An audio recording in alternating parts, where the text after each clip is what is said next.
Hai,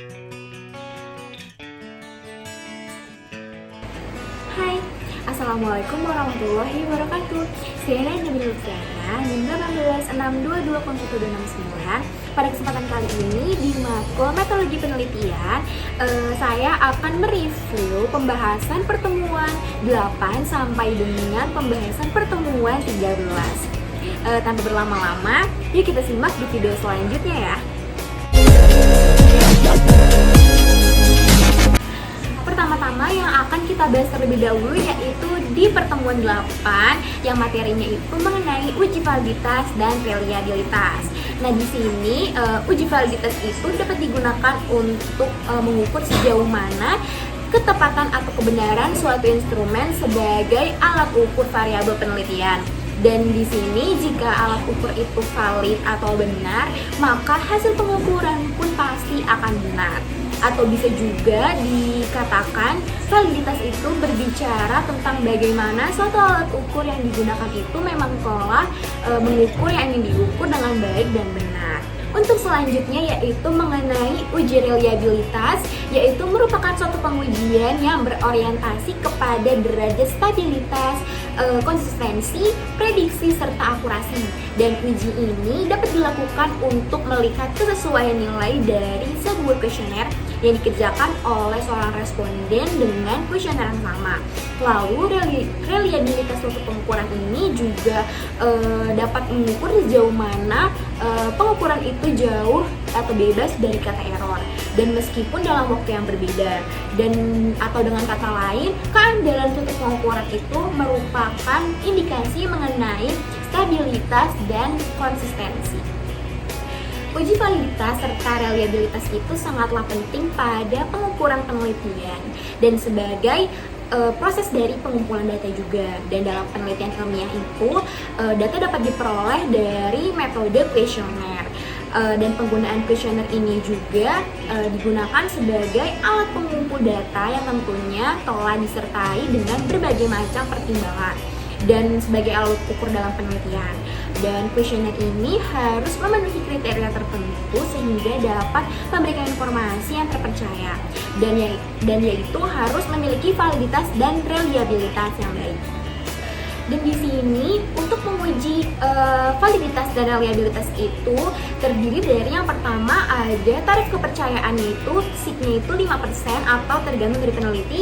Yang kedua yaitu apabila nilai R hitung itu lebih besar daripada R tabel, maka butir kuesionernya itu termasuk valid. Dan yang ketiga yaitu apabila nilai R hitungnya lebih kecil daripada R tabel, maka butir kuesioner yang dimaksud itu tidak valid. Dan di sini aplikasi atau yang sering dipakai untuk melakukan uji validitas dan reliabilitas itu yaitu menggunakan SPSS. Dan data yang digunakan itu adalah korelasi bivariate Pearson atau product moment Pearson dan corrected item total correlation.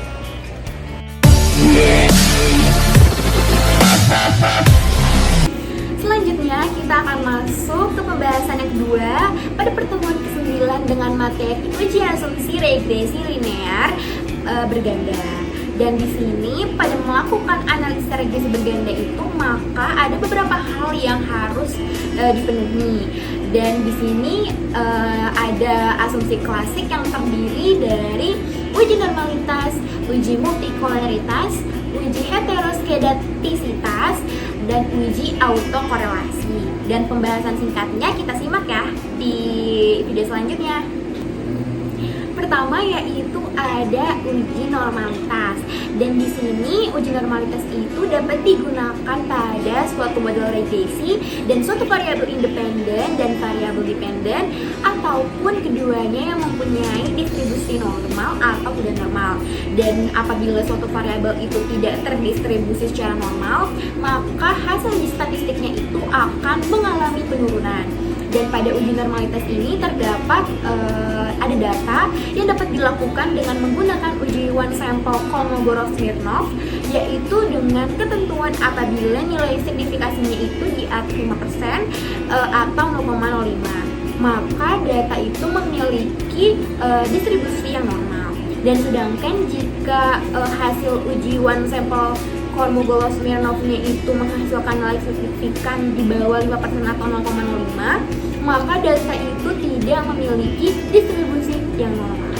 Lalu yang kedua itu ada uji asumsi klasik multikoleritas. Dan uji ini dapat digunakan untuk mengukur tingkat asosiasi atau keeratan, hubungan atau pengaruh antar variabel bebas tersebut melalui koefisien R, dan terjadi jika koefisien antar variabel bebasnya itu lebih besar daripada 0,05 atau 5%, dan dikatakan tidak terjadi multikoleritas itu apabila variabel bebasnya itu kurang dari 0,05 atau 5%. Lalu, uji asumsi klasik yang ketiga yaitu ada uji asumsi klasik heteroskedastisitas. Nah, di dalam uji ini persamaan regresinya itu perlu diuji mengenai sama atau tidaknya varians dari observasi yang satu dengan observasi yang lainnya. Nah, apabila nilai residualnya itu mempunyai varians yang sama, maka bisa kita sebut yaitu homoskedastisitas. Dan jika variansnya itu tidak sama, bisa kita sebut jadi heteroskedastisitas. Dan persamaan regresi yang baik itu bisa kita sebut apabila tidak terjadi heteroskedastisitas. Nah, hasil output SPSS dari uji asumsi heteroskedastisitas yaitu melalui grafik scatter plot antara Z prediction yaitu dari ZPRED untuk variabel bebas sumbu sama dengan X sama dengan Y, dan nilai residual dari SRESID-nya itu merupakan variabel terikat dari sumbu Y sama dengan Y prediksi dikurang Y real. Dan jika pada homoskedastisitas itu terjadi apabila titik-titik dari hasil pengolahan data ZPRED dan SRESID itu menyebar di bawah ataupun di atas titik origin yaitu angka 0 pada sumbu Y dan tidak mempunyai pola yang tertentu atau abstrak. Untuk uji asumsi yang keempat yaitu ada uji asumsi klasik autokorelasi. Dan pada uji ini persamaan regresi yang baik itu adalah tidak memiliki masalah dari autokorelasi. Dan jika terjadi autokorelasi pada suatu penelitian, maka persamaan tersebut itu harus menjadi tidak baik atau tidak layak dipakai prediksi. Dan ukuran dalam menentukan ada atau tidak adanya masalah pada autokorelasi yaitu dengan uji Durbin-Watson atau DW.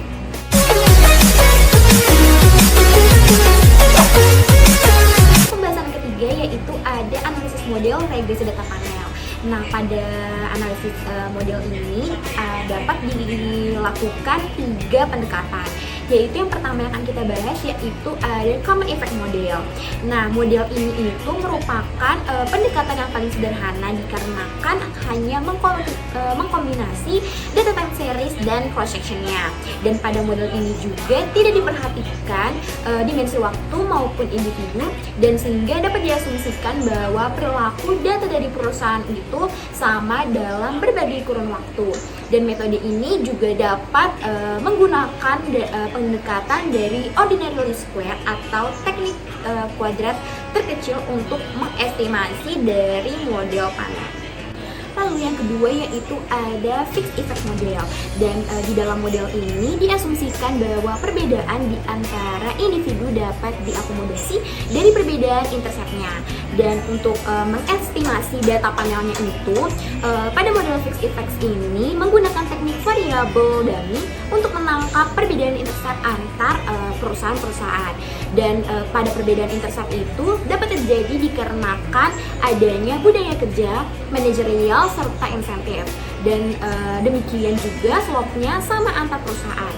Dan model estimasi ini juga sering disebut dengan teknik least squares dummy variable atau LSDV. Lalu yang ketiga yaitu ada random effect model. Nah, pada model ini yaitu variabel dapat diestimasi atau mungkin dapat saling berhubungan di antara individu-individu mengenai waktu. Dan pada random model effect ini perbedaan intercept dapat diakomodasi oleh error terms masing-masing dari perusahaan. Dan keuntungan menggunakan model ini yaitu dapat menghilangkan heteroskedastisitas. Dan model ini juga dapat disebut dengan error component model atau ECM atau teknik generalized least square atau GLS. Nah, lalu keuntungan dari menggunakan regresi data panel ini yang pertama dapat memberikan peneliti jumlah pengamatan yang besar dan meningkatkan degree of freedom atau derajat kebebasan. Lalu yang kedua yaitu panel datanya dapat memberikan informasi lebih banyak dan tidak dapat diberikan hanya oleh data cross-section saja. Lalu yang ketiga yaitu panel data dapat memberikan penyelesaian yang lebih baik dalam evaluasi perubahan dinamis dibandingkan dengan data cross-section.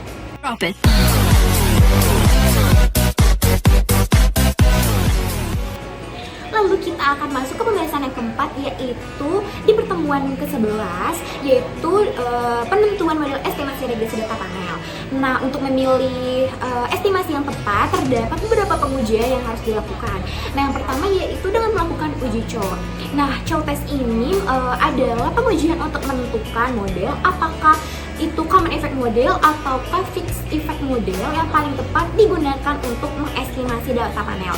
Nah, di sini apabila hasilnya H0 yaitu dapat mengikuti common effect model, dan apabila probabilitasnya dari cross section F dan cross section chi-square-nya itu lebih dari 0,05, dan apabila hasilnya H1 yaitu dapat mengikuti fixed effect model, dan jika probabilitas dari cross section F dan cross section dari chi-square-nya itu kurang dari 0,05. Dan lalu untuk uji yang kedua yaitu ada uji Hausman. Nah, Hausman test ini dapat digunakan untuk pengujian statistik dan untuk memilih apakah yang lebih tepat itu fixed effect model atau random effect model yang paling tepat.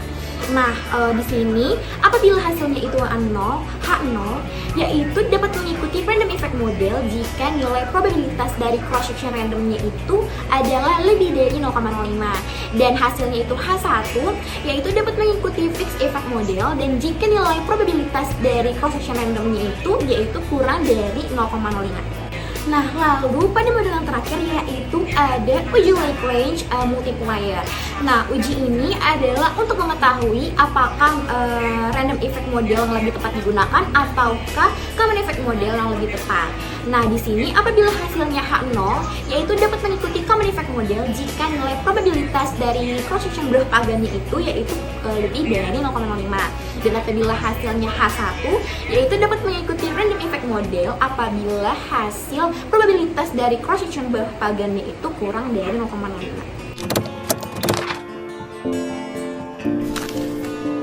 Lalu pembahasan yang kelima yaitu pada pertemuan ke-12. Nah, di sini yaitu membahas tentang uji asumsi klasik.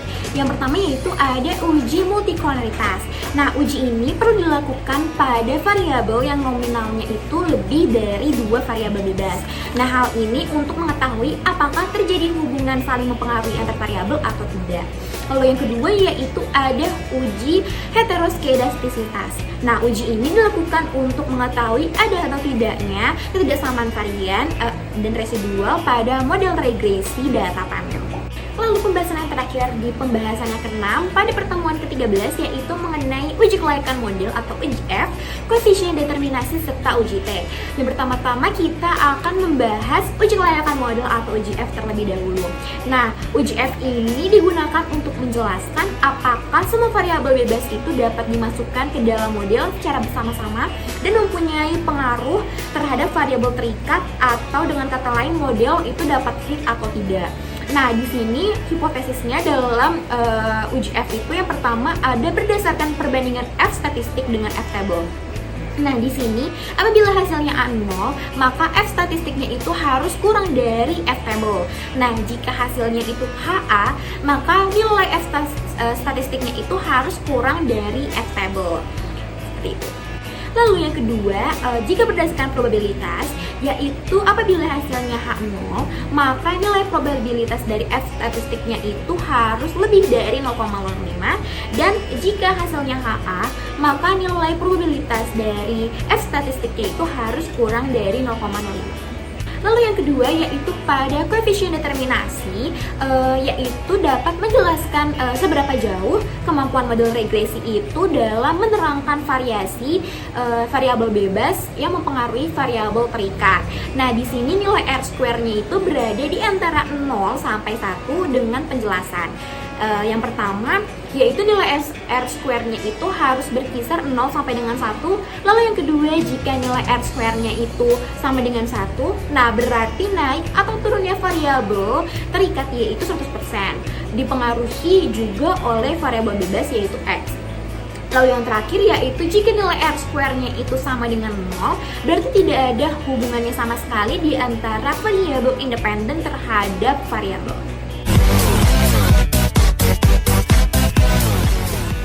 Lalu kita masuk ke penjelasan di UJT. Nah, hasil UJT ini menjelaskan signifikasi pengaruh variabel bebas secara parsial terhadap variabel terikat. Nah, di sini yaitu ada dua. Yang pertama, jika berdasarkan perbandingan tes statistik dengan t-table. Nah, apabila hasilnya H0, maka tes statistiknya itu harus kurang dari t-table, dan apabila hasilnya HA, maka nilai tes statistiknya itu harus lebih dari t-table. Dan di sini jika berdasarkan probabilitas, yaitu hasilnya apabila H0, yaitu nilai probabilitasnya itu harus lebih besar daripada 0,05, dan sedangkan jika hasilnya HA, maka nilai probabilitasnya itu harus kurang dari 0,05. Sekian dulu pembahasan yang dapat saya sampaikan. Untuk review di pembahasan-pembahasan sebelumnya, kurang lebihnya mohon maaf. Wassalamualaikum warahmatullahi wabarakatuh.